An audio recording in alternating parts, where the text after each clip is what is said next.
গল্পটি শুরু হয় বাল্টিস নামের খুব সুন্দর একটা শহরকে দেখিয়ে, যেখানে সবকিছু সম্ভব ছিল। শহরটি ছিল জাদুর শহর, কিন্তু সময়ের সাথে সবকিছু বদলে যায়। এই পরিবর্তন ভালো ছিল না। শহরে একটা যুদ্ধ হয়েছিল। এরপর থেকেই বাল্টিস শহরের বাসিন্দারা বিশ্বাস করা বন্ধ করে দিয়েছিল। কাউকে বিশ্বাস করতো না। জাদু বন্ধ হয়ে যায়। এরপর বাল্টিস শহরের আকাশে মেঘ জড়ো হয়, কিন্তু এই মেঘ থেকে বৃষ্টি হতো না। মেঘ এক জায়গায় থেমে গিয়েছিল। এরপর আমরা পিটার নামের একটা অনাথ ছেলেকে দেখতে পাই, যাকে এক সৈনিক লালন পালন করত, যার নাম জিকো। লোকটি জানতো কিভাবে জীবনের সকল বিপদের সাথে লড়াই করতে হয়, নিজেকে বিপদ থেকে উদ্ধার করতে হয়। এজন্য সে পিটারকেও তার মতো করে বড় করছিল। সকাল সকাল সে পিটারকে একটা কয়েন দেয়, যাতে সে বাজার থেকে কিছু খাবার কিনে আনতে পারে। পিটার জলদি বাজারে যায়। সেখানে গিয়ে সে মাছ ও রুটি কিনতে থাকে, কিন্তু হাত ফসকে তার কয়েনটি গড়িয়ে গড়িয়ে দূরে যেতে থাকে। সে যখন কয়েনটি ধরে ফেলে, তার সামনে একটি লাল রঙের তাঁবু দেখতে পায় সে। সেখানে লেখা ছিল জীবনের সব থেকে কঠিন প্রশ্ন। যদি কারো মনে উঠে থাকে, তাহলে সেই প্রশ্নের উত্তর দেওয়া হবে মাত্র একটি কয়েনের পরিবর্তে। পিটারের মনেও এমন একটা প্রশ্ন ছিল। এজন্য সে ভিতরে ঢুকে পড়ে। ভিতরে একটি মহিলা ছিল, যে কিনা আগে থেকেই পিটারের ব্যাপারে অনেক কিছু জানতো। এজন্য পিটার তাকে বিশ্বাস করে। মহিলাটি কয়েন নিয়ে নেয় এবং পিটারের হাত দেখতে থাকে। মহিলাটি বলে, তোমার বোন এখনো বেঁচে আছে। এটা শুনে পিটার অবাক হয়ে যায়। সে বলে, যুদ্ধের সময় আমাকে এক সৈনিক বাঁচিয়েছিল। তিনি বলেছেন যুদ্ধের সময় আমার মা ও বোন দুজনেই মারা গিয়েছে। মহিলাটি বলে, তুমি শুধুমাত্র একটি প্রশ্নই করতে পারবে, সুতরাং ভেবে চিনতে বলবে, যাতে তোমার উপকার হয়। পিটার মহিলাকে জিজ্ঞেস করে, আমি আমার বোনকে কিভাবে খুঁজে পাবো?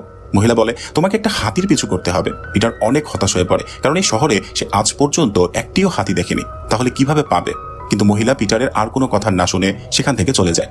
ঘরে ফিরে আসার পর জিকো পিটারকে অনেক বকাবকি করে। সে বলে, যুদ্ধের সময় আমি নিজ চোখে তোমার মা আর বোনকে মরতে দেখেছি, তাই এসব আজব প্রশ্নের উত্তর খোঁজা বন্ধ করো তুমি। জিকো পিটারকে একটা গল্পের বই দেখায়। সে বলে, যখন আমি আর্মিতে ছিলাম, তখন আমাদের মাঝে ডিসমিট নামের একটা সেনা ছিল। সে সবসময় এই বইটি পড়তো আর কান্না করতো।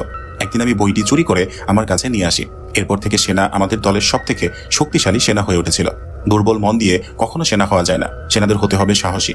এজন্য তুমি এসব হাতির কথা ভুলে যাও, কারণ এইসব শুধুমাত্রই গল্প। বাস্তবে কোনো অস্তিত্ব নেই। যদি সত্যি হতো, তাহলে শহরে আমরা একটা হলেও হাতি দেখতে পেতাম।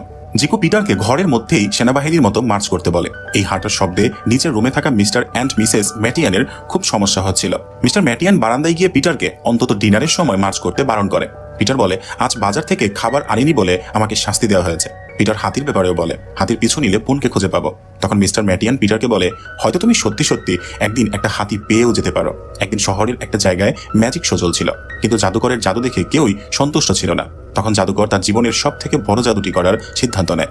সে একটা মহিলাকে ডেকে আনে স্টেজে, আর নিজে এক বিরাট মন্ত্র পড়তে শুরু করে। এই শহরকে আবারও আগের মতো করতে চায়, কিন্তু তার জাদু কাজ করে না।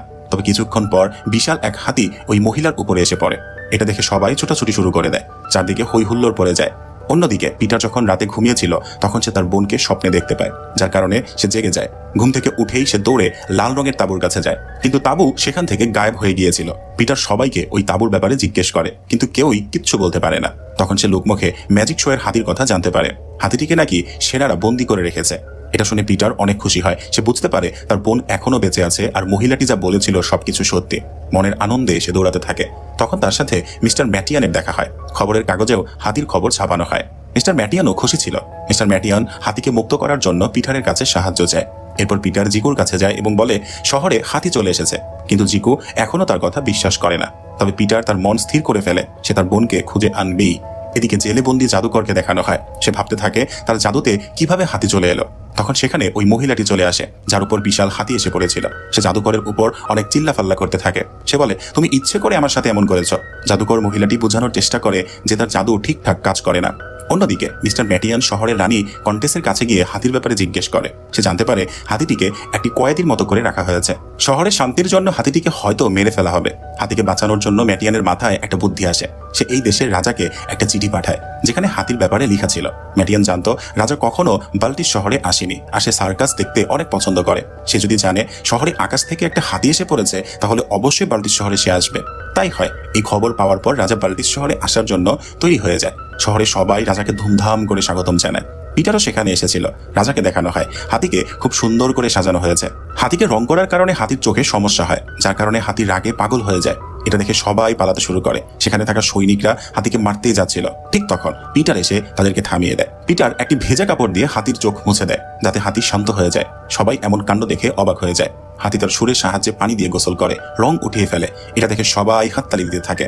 শহরের রানী কন্টেস পিটারের কাছে আসে এবং বলে, তুমি এখানে থেকে হাতির দেখাশোনা করো। কিন্তু পিটার মানা করে দেয়। সে বলে, এই হাতির সাথে আমার ভাগ্য জড়িয়ে আছে, যেটা আমার হারিয়ে যাওয়া বোনকে আমার কাছে ফিরিয়ে দিতে পারবে।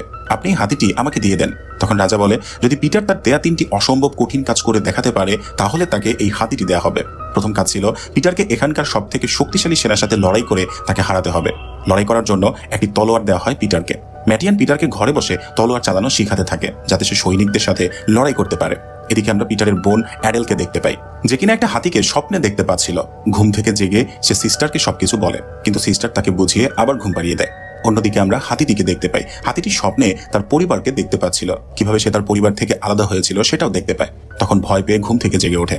পিটার হাতির কাছে আসে। সে একটা ম্যাপে হাতিকে দেখতে বলে তার বোন কোথায় আছে, যাতে করে আগামীকাল তার লড়াই করতে না হয়। কিন্তু হাতি কিছুই দেখায় না। পিটার চলে যায়। পরদিন পিটারের লড়াই দেখার জন্য শহরে সবাই এসে হাজির হয়। পিটারের সাথে শহরের সব থেকে বড় সৈনিক ডিসমিটের লড়াই হবে, যার কথা জিকু বলেছিল। ডিসমিটের নাম শুনে পিটার দৌড়াতে শুরু করে। তার জিকুর কথা মনে পড়ে যায়। সে ডিসমিটের বই চুরি করেছিল, এজন্য সে দৌড়ে বাড়িতে যেতে থাকে বইটি আনার জন্য। ডিসমিট পিটারের পিছু করতে থাকে। পিটার কোনোভাবে নিজেকে বাঁচিয়ে ঘর থেকে বইটি নিয়ে আসে এবং ডিসমিটের সামনে ধরে রাখে। বই দেখে ডিসমিট কেমন শান্ত হয়ে যায়। তার মায়ের কথা মনে পড়ে যায়। ডিসমিট সিদ্ধান্ত নেয় আজকের পর থেকে সে নিজেকে পরিবর্তন করে ফেলবে। সে পিটারের কাছে তার পরাজয় গ্রহণ করে নেয়। এটা দেখে সবাই অনেক খুশি হয়। এরপর রাজা পিটারকে দ্বিতীয় অসম্ভব কাজটি করতে বলে। পিটারকে উড়ে দেখাতে হবে। এটা বলে রাজা চলে যায়। এরপর পিটার হাতির কাছে আসে এবং বলে, কাল আমি উঠতে পারবো কিনা জানি না, তবে তোমাকে এখান থেকে মুক্ত করব। হাতি তো মানুষের ভাষা বোঝে না, কিন্তু হাতি ভালো খারাপ বুঝতে পারে। হাতি পিটারের মুখ থেকে আশার আলো খুঁজে পায়। পিটারের কারণে এই শহরে মানুষের মাঝে আবারও আশার সঞ্চালন হয়। কোনো কিছুই অসম্ভব নয়। অন্যদিকে অ্যাডেল জানতে পারে শহরে একটা হাতি এসেছে। এটা সে সিস্টারকে জানায় এবং তাকে বলে শহরে নিয়ে যেতে। সিস্টার অ্যাডেলকে নিয়ে যেতে রাজি হয়। এদিকে পিটার কালকে কিভাবে উড়বে সেটা নিয়ে ভাবতে থাকে। জিকো তাকে বারবার বারণ করে এমনটি করতে, এতে পিটারের জীবন যেতে পারে। কিন্তু পিটার রাগ করে মিস্টার ও মিসেস ম্যাটিয়ানের কাছে চলে আসে। সে ম্যাটিয়ানের ঘরে এসে খাবার খায়। এমন মজার খাবার সে আগে কখনো খায়নি। এটা খেয়ে তার চোখে পানি চলে আসে। এদিকে সিস্টার অ্যাডেলকে নিয়ে বালতিস শহরে চলে আসে, কিন্তু সিস্টার এখানকার মানুষদের দেখে অনেক ভয় পাচ্ছিল। অন্যদিকে জিকু পিটারের চলে যাওয়া নিয়ে অনেক দুঃখী ছিল। সে মনে করতে থাকে কিভাবে সে যুদ্ধ চলাকালীন একটি ঘরে এক সিস্টারের সাথে পিটার ও তার বোন ছিল। জিকু পিটারকে নিয়ে আসে, কিন্তু সিস্টার অ্যাডেলকে তার কাছেই রেখে দেয়। জিকু যখন পিটারকে নিয়ে ঘর থেকে বেরিয়ে আসে তখন ঘরটি ব্লাস্ট হয়ে যায়। জিকু ভেবেছিল সিস্টার আর অ্যাডেল আগুনে পুড়ে মারা গিয়েছে, কিন্তু তারা জীবিত ছিল। সিস্টার ভেবেছিল জিকু আর পিটার মারা গিয়েছে, আর এই ভুল বোঝাবুঝির কারণেই দুই ভাই বোন আলাদা হয়ে যায়। পরদিন পিটারকে উঠতে দেখার জন্য সবাই ভিড় জমায়। রাজা জানতে পারে কন্টেসের ভাই যুদ্ধে মারা যাবার পর থেকে সে আর কখনো হাসেনি। এদিকে পিটার একটি ছাদে উঠে পড়ে, সেখান থেকে লাফ দেয়। তখন তার ব্যাগে থাকা প্যারাসুট খুলে যায় আর সে হাওয়াতে ভাসতে থাকে। এটা দেখে লোকজন হকচকিয়ে যায়। অ্যাডেলও সেখানে ছিল। সে ভীষণ মজা পাচ্ছিল এসব দেখে। সবাই পিটারকে উপরে তুলে মজা করতে থাকে। এরপর রাজা পিটারকে তৃতীয় কাজটি দেয়। কাজটি ছিল যেভাবেই হোক রানী কন্টেসকে হাসাতে হবে। এদিকে অ্যাডেল হাতির সাথে দেখা করে। হাতিকে জিজ্ঞেস করে, তুমি আমার স্বপ্নে কেন আসো? তখন সেখানে পিটারও আসে। কেউই জানে না তারা দুজন ভাই বোন। তখন সেখানে সিস্টার আসে এবং অ্যাডেলকে নিয়ে যায়। পরদিন পিটার আসে কন্টেসকে হাসানোর জন্য। সে একটি কৌতুক শোনায়। এটা শুনে কারোরই হাসি পায় না, কিন্তু কন্টেস ইচ্ছে করেই হাসতে থাকে যাতে পিটার জিতে যায়। কিন্তু রাজা মানতে নারাজ। সে পিটারকে পরাজিত হিসেবে ঘোষণা দেয়। পিটার রাজাকে অনুরোধ করে হাতিকে ছেড়ে দেয়, কারণ হাতিরও একটা পরিবার আছে। পিটার খেলাটি শুরু করেছিল তার বোনকে ফিরে পাওয়ার জন্যই, কিন্তু এখন সে চায় হাতিটি যেন ওর পরিবারের কাছে ফিরে যেতে পারে। কিন্তু রাজা সাফ সাফ বারণ করে দেয় আর হাতিকে ধরে নিয়ে যেতে বলে। কিন্তু হাতিটি ভীষণ রেগে গিয়ে রাজার উপর পানি ছড়ে মারে। এটা দেখে কন্টেস জোরে জোরে হাসতে থাকে। এখানে উপস্থিত সবাই এই কাণ্ড দেখে হাসতে থাকে। রাজা পিটারকে জয়ী ঘোষণা করে দেয়। রাজা পিটারকে অনুমতি দেয় হাতিটি নেয়ার জন্য। পিটার অনেক খুশি হয় এবং হাতিটিকে জড়িয়ে ধরে। হাতিটি পিটারকে তুলে তার পিঠের উপর বসিয়ে দেয়। পিটার জাদুকরের কাছে যায় এবং তাকে বলে হাতিকে আবারও গায়েব করে দেওয়ার জন্য, কিন্তু জাদুকর বলে সে পারবে না। সে জানে না আদৌ তার জাদু কাজ করবে কিনা। তখন বৃদ্ধ মহিলাটি জাদুকরকে ভরসা দেয় সে পারবে, কারণ সে শহরে যেভাবে পরিবর্তন করতে চেয়েছিল সেটাই হয়েছে। এই শহরের মানুষের মাঝে আবারও আশার আলো ফিরে এসেছে।